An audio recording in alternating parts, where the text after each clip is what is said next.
just finished feeding my fish. Ravenous little devils they are, but they're growing. God, it's chilly this morning. Well, it's chilly for me. I'm one of these people, I just feel the cold. I mean, I'm not a big fella. I mean, look at my arms, skinny little things. I've seen more meat on a bit of Kentucky Fried Chicken. Seriously, I've always been a small fella. I think at 52 years of age, I've come to the conclusion I'm not going to get any bigger. I've finished growing. I'm about 5'6" at best. You know, if I spend a couple of hours on the rack in the morning, that's about it. So yeah, one of the reasons I left the UK is because I hated the cold so much. I long for that warmer climate. So yeah, if you're a skinny guy, you just feel it. You just do. But that's life, isn't it? Oh dear me. But it'll soon warm up. I can't complain. Noisy neighbours again.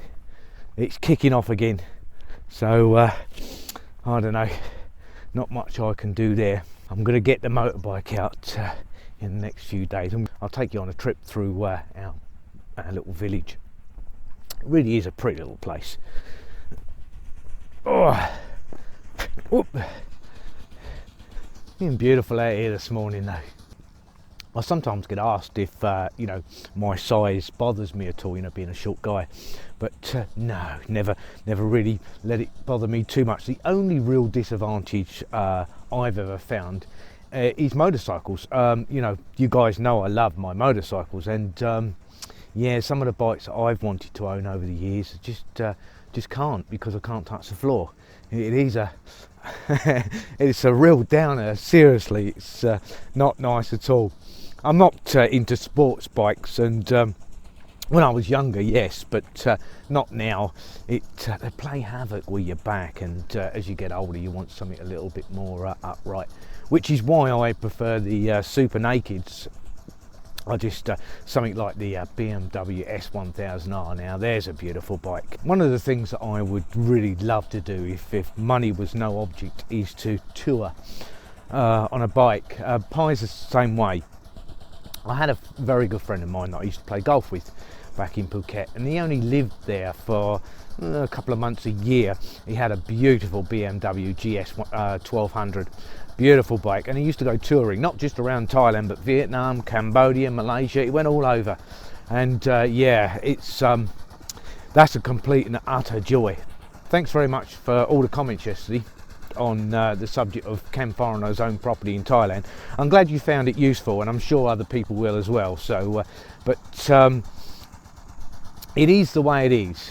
Will it change in my lifetime? I doubt it very much, but again, there are other issues that I'm concerned about, and you know, property ownership is not really one of them I really ever give much thought to. It is what it is, so I just leave it at that. Somebody asked me the other day, do I miss Phuket? That is, I could give you a very simple answer and say no. But of course, you know, that would be an answer that would not be strictly true, I guess. I certainly don't miss the traffic. Again, going back to the motorbike, it's much more pleasurable up here to ride around on a bike than it is back in Phuket. Minivans, taxis, buses, they just feel like they own the road, and if I had just $10 for every person that they've killed, I'd be one of the wealthiest people in Thailand. It's yeah, quite frankly, it's disgraceful the way they drive, but you know, it is what it is. I used to do a lot of diving when I was in Phuket many years ago, but of course, you know, I watched the sea life almost disappear before my very eyes due to pollution. It came to a head. I'd gone diving one day, and I came across a used condom, which I thought was nice. So yeah, I got out the water and packed up my dive gear, and I've never been back in the water since. It's disgraceful, and this is highlighted by some news today. Apparently the dean of one of the universities in Phuket declared that their research found that Phuket now produces some 180,000 cubic metres of wastewater per day, and yet the water treatment plants there can only process 55,000 cubic metres per day. So 125,000 cubic metres of human waste basically is going directly into the sea. This will come as no surprise to many expats living on Phuket. I used to enjoy going to the beach and having a swim in the sea, but I stopped that years and years ago. Call me fussy, but you know, the idea of swimming in somebody else's bodily waste is just something that not overly keen to do. I mean, would you go swimming in a toilet? And that's the bottom line. Again, one of the things that was interesting that this dean had said was the fact that didn't account for all the coin-operated washing machines, you know, that litter the island. Again, it's all this wastewater is going into the ocean and basically destroying the marine life. It's killing it. I personally would not go swimming on any beach in Phuket. It's as simple as that. You know, when I first went to Phuket, it was really a rather nice little island, but now looking at it, it's just well overdeveloped, garbage everywhere. It's just not, in my view, a very nice place to visit or live.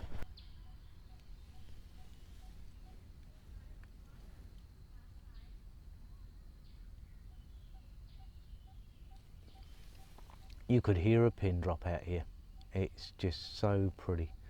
And I'm sitting in a rubber tree plantation, which is really nice. I just like anything that's rural, so yeah, quite happy to sit here. Do I miss Phuket? The best way to explain this is that I've said before that if you ever decide to become an expat, one of the biggest wrenches of all will be leaving behind your family and friends. I don't have any immediate family in Phuket, but I certainly have a few friends. I'm not one of these people who has lots of friends. I believe that you go through life and you have many acquaintances, but very, very few true friends. So yes, I miss my friends. There's even aspects of Phuket that I miss. I certainly, the convenience is certainly one of them. You know, it's so easy to go and get a meal, or you know, go and have a drink, or do whatever else you want to do. Where here, of course, it's completely the opposite. Approximately 20 kilometres that way, you have Shenzhen town, and if you go all the way to the other side over there, you've got Cheng Kong, which is 45 kilometres, and that's the nearest supermarket. So yeah, it is a bit remote out here. Without a shadow of a doubt, there's not many people I know that could live this this lifestyle. It can be extremely difficult, not in the sense of hardship. I'm not talking about on a monetary basis. I'm purely talking isolation, and not only in the respect of being isolated as far as, you know, being so far away from things, but people. I can't communicate with anybody up here apart from Pi. Nobody really speaks English, and most of them don't bother speaking Thai. They speak Isan, which I don't speak at all. So yeah, you do become very, very isolated. I'm not going to beat around the bush with this one. There are times where I do feel very much alone. It can be extremely difficult, but I don't mind peace and quiet. I really, really like it.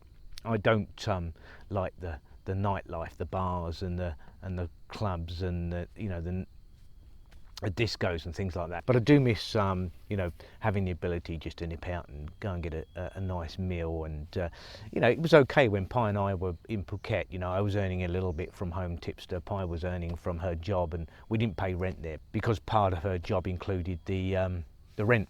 So it was great. You know, we could afford to go out sort of, you know, a couple of times a month and go and have a nice meal somewhere, and maybe a bottle of wine. And yeah, it is difficult. it certainly is difficult at times. When I first went to Phuket, it was completely different. It was still relatively undeveloped, and the roads were quiet. It wasn't the madhouse that it's become.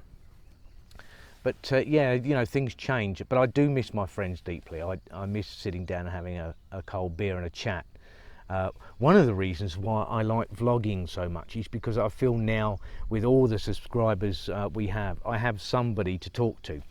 So yeah, I do miss it. I miss certain aspects of it, but on the whole, no, I don't.